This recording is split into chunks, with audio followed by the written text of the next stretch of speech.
राधिका मैं आता हूँ, 3 मेहमान अभी बाकी है, मैं आ रहा हूँ, एक एक बार सबके पास चला जाऊं।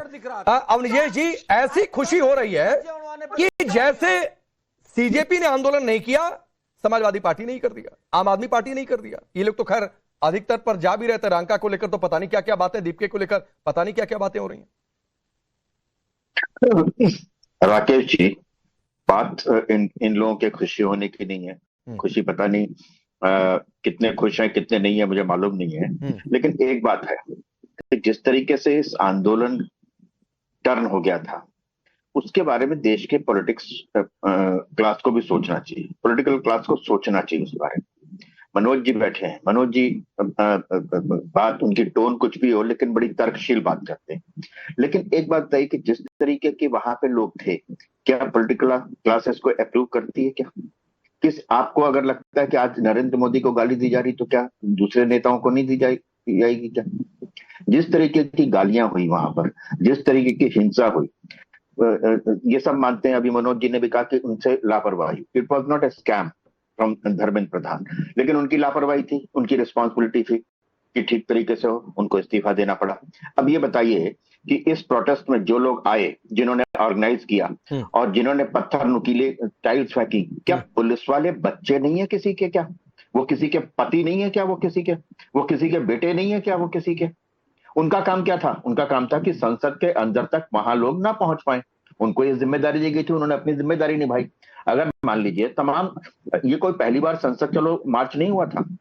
संसद चलो मार्च हमेशा होता है, संसद के जब भी सेशन चलता है तो वहां तक एक पटेल चौक तक जाते हैं, वहां पर ज्ञापन देते हैं, वहां पर अंदर 5-7 लोग चले जाते हैं और अंदर तक जाते हैं संसद में, किसी मंत्री को या संबंधित विभाग को ज्ञापन देते हैं और वापस हो जाते हैं। इस तरीके की हिंसा नहीं होती।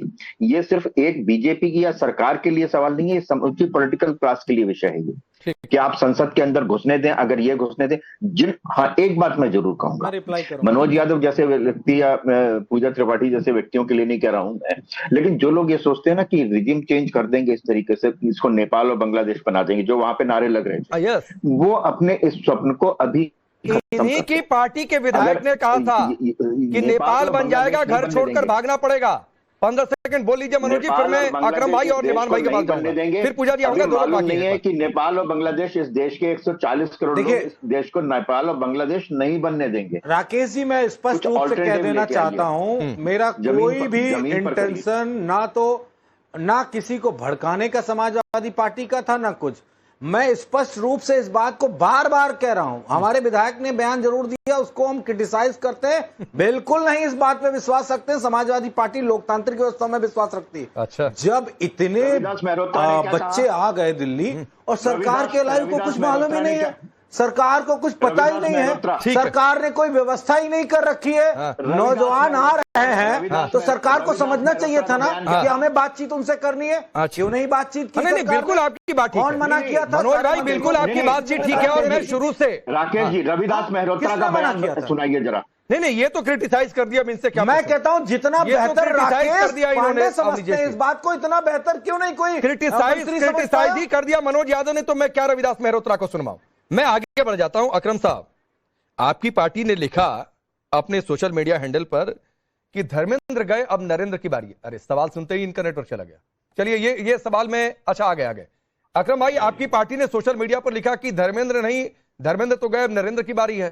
तो आप लोगों को लग रहा है कि हम तो हरा नहीं पाए, हमसे हो नहीं पा रहा था, किसी ने तो झुकाया।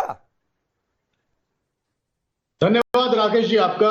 आपने जो कहा कि हमसे नहीं है, हम का मतलब क्या समझते हैं? हम का मतलब क्या होता है? मैं आपके लिए कह रहा हूं, हम मतलब मैं नहीं कह रहा हूं, आपके लिए कहा था।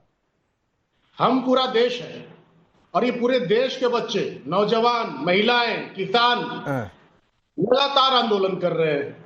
आज ही आ गए सरकार के दोहरेपन से और दोगलेपन से।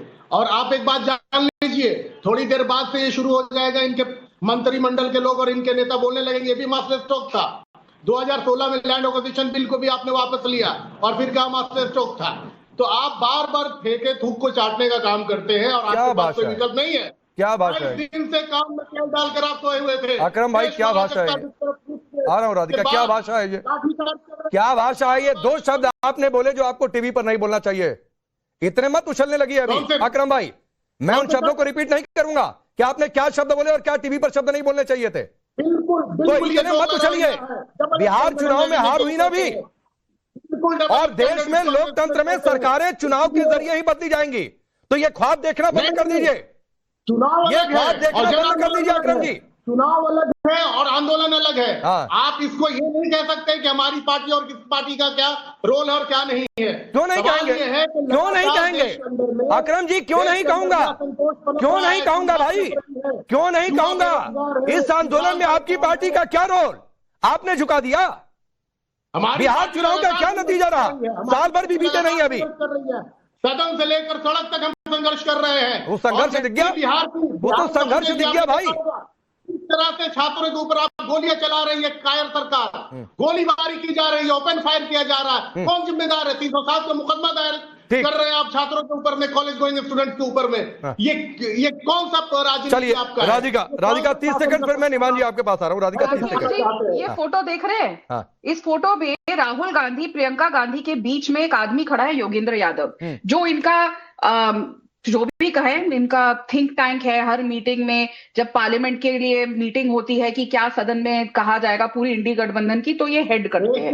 चाहे आरजेडी के प्रवक्ता यहाँ बैठे हो, मैं आपके बीच में नहीं बोली सर, ये अराजकता, ये अराजकता, ये अराजकता हमारा छात्र संगठन। अकरम भाई मैंने टॉस कर दिया था राधिका जी को बोल दिया था आपकी ही बात का रिप्लाई करने के लिए, आपकी ही बात का रिप्लाई करने के लिए। प्लीज इंतजार आप देखिए, पूजा जी भी इंतजार कर रही है, बहुत समय हो गया उनके पास गए हुए। मेहमान ज्यादा है, समय भी ज्यादा है, आज तनाव मत लीजिए। मेरे पास तो पहली बार, तो निवान तो अभी भी नहीं आए, निवान के पास तो अभी भी नहीं गया।